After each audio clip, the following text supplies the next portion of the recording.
This sheet in the study guide is an excellent review of all this Vesper theory and polar molecules, all this good stuff.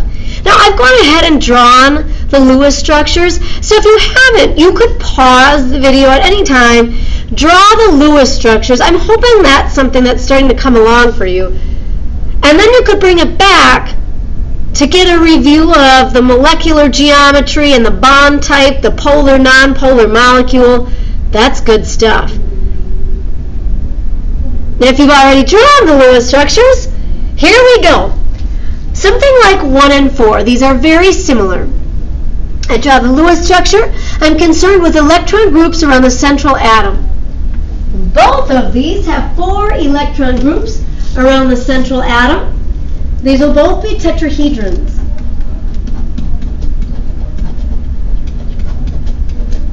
You can say tetrahedron, tetrahedral.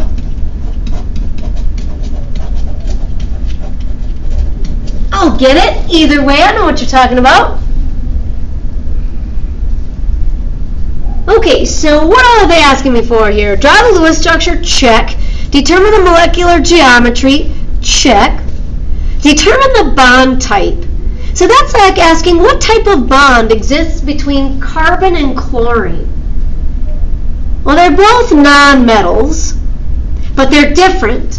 And if I look at their position on the periodic table, I'm going to expect chlorine to have a higher electronegativity.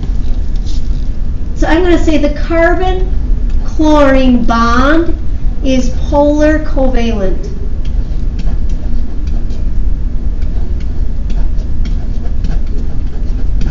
Polar covalent. And actually, it's the same thing down here. The germanium-hydrogen bond, it's 2 nonmetals, but they're different. So they'll have different electronegativities.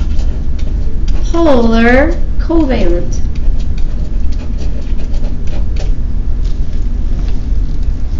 So if they ask for a bond type or bond polarity, that's kind of what we're referring to, the individual bonds in the molecule. If they ask me to indicate the overall molecular polarity, that's when I look at the arrangements of the atoms around this center.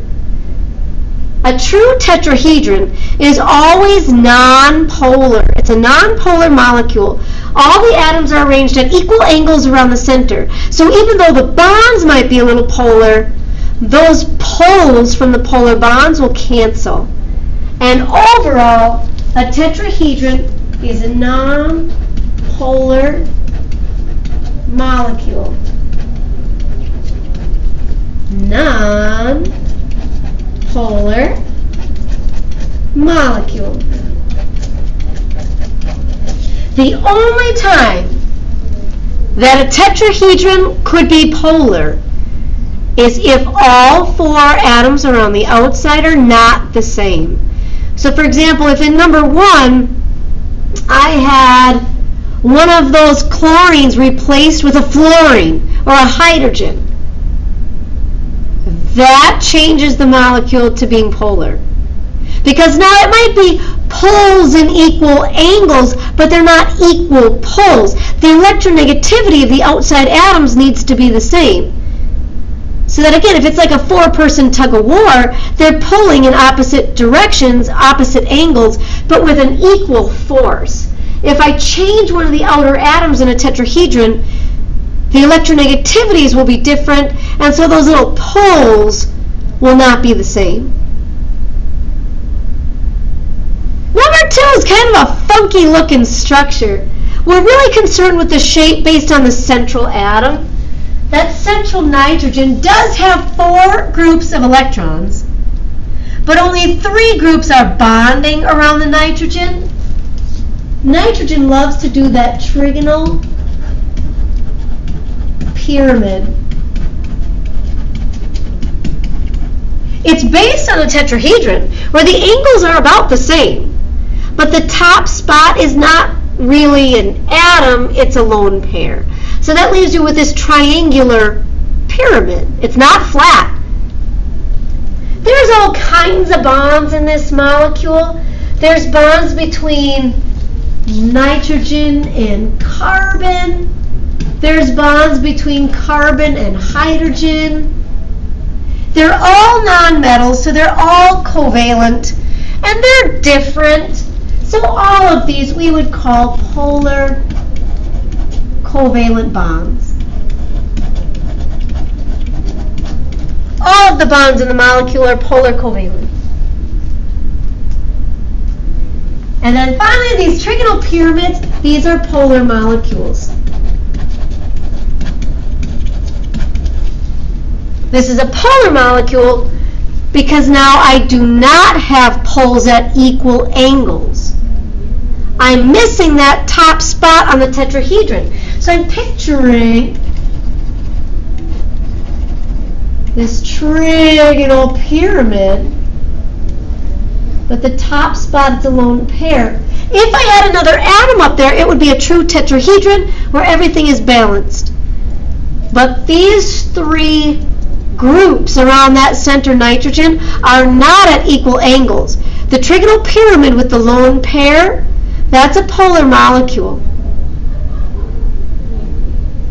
Similar with this H2S, dihydrogen sulfide.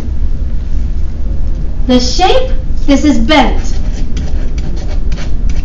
It's bent based on a tetrahedron. There are 4 groups of electrons around the center, but only 2 of them are bonding.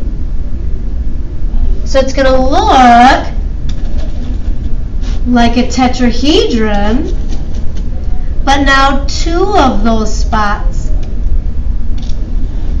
are electron pairs. So what you're left with really is bent, it's angular. These bonds are polar. It's 2 nonmetals. They're going to have different electronegativities. Polar covalent.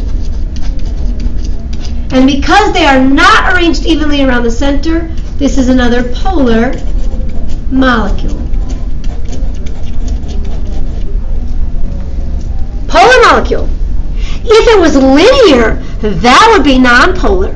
Or if number 2, if that was the trigonal planar, the flat triangle with a perfect 120-degree angle all the way around, that's nonpolar. But those lone pairs, that changes the shape and the arrangement around the center, and it usually makes the molecule polar. There will be a region of negative versus a region of positive. Sulfur has a higher electronegativity, which means that the electrons here are drawn toward the sulfur, and sulfur has these extra electrons just sitting right on top. So polar molecule means that one end of the molecule, in this case, the sulfur end, will be partially negative, and then this hydrogen region will be partially positive. That's what it means to be a polar molecule. Here's a couple other ones. Number 5, this is linear. Number 5, linear. The bond between beryllium and chlorine, debatable. I would accept either ionic or polar covalent.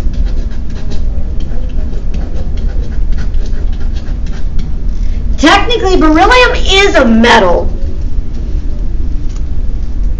And so if you called that ionic, I would be totally fine with it. In reality, it's kind of in between. The beryllium doesn't have a real high electronegativity, so they almost end up like kind of sharing a little bit, but not equally. The electrons are definitely held closer to the chlorine. He's going to have a higher electronegativity. I would accept either of those two.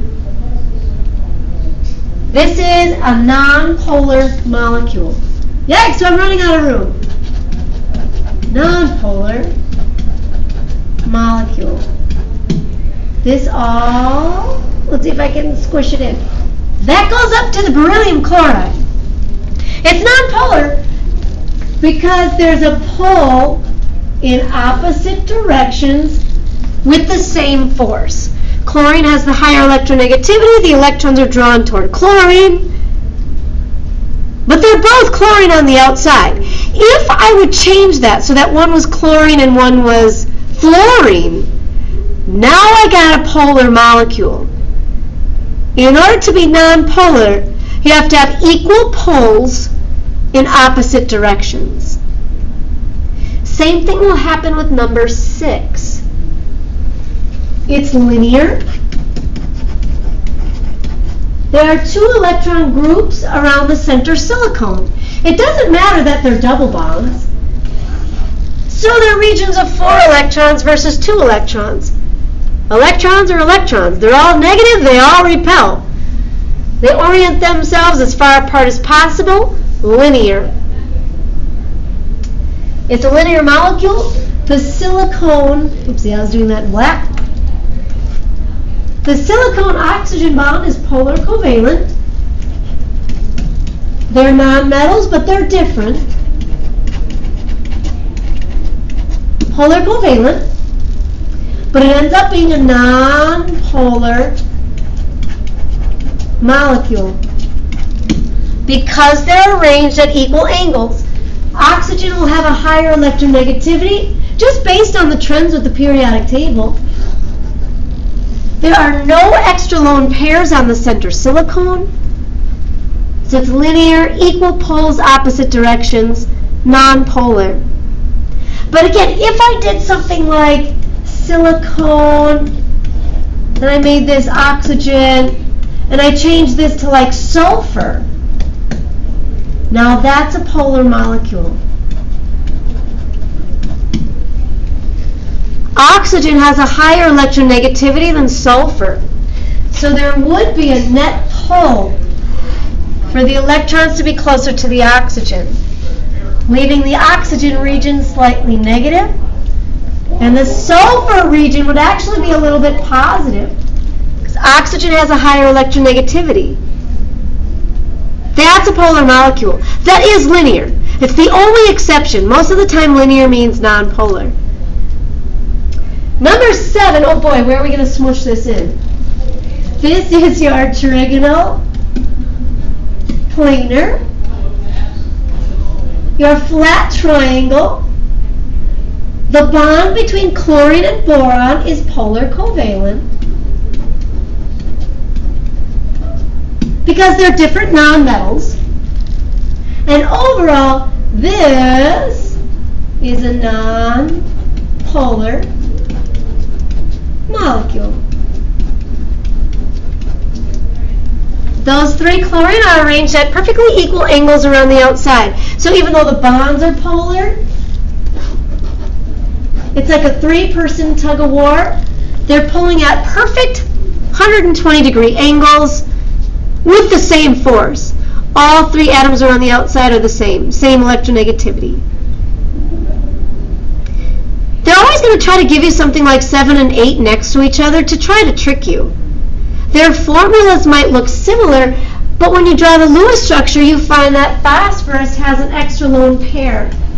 And that's very important. That changes the shape and it'll change the properties of the molecule. This is trigonal pyramid. Maybe a little simpler pyramid than number 2. That one was a little crazy. Here's your trigonal pyramid. 3 bonding regions and 1 lone pair. The bonds are polar. The phosphorus-hydrogen bond is polar covalent. And with that lone pair, the trigonal pyramid is a polar molecule.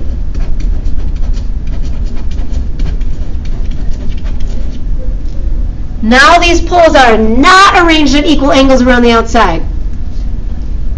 It's kind of like maybe you originally had a 4-person tug of war and one guy dropped out. So that now one spot's not really an atom anymore, it's a lone pair. But we're not pulling in equal angles anymore. That's a polar molecule. If those first 8 make some good sense to you, then you're going in the right direction. Some of these last ones are a little interesting. So again, if you haven't drawn them, maybe take a minute To draw these last few Lewis structures, give them a shot. And then in the next video, we'll look at their properties.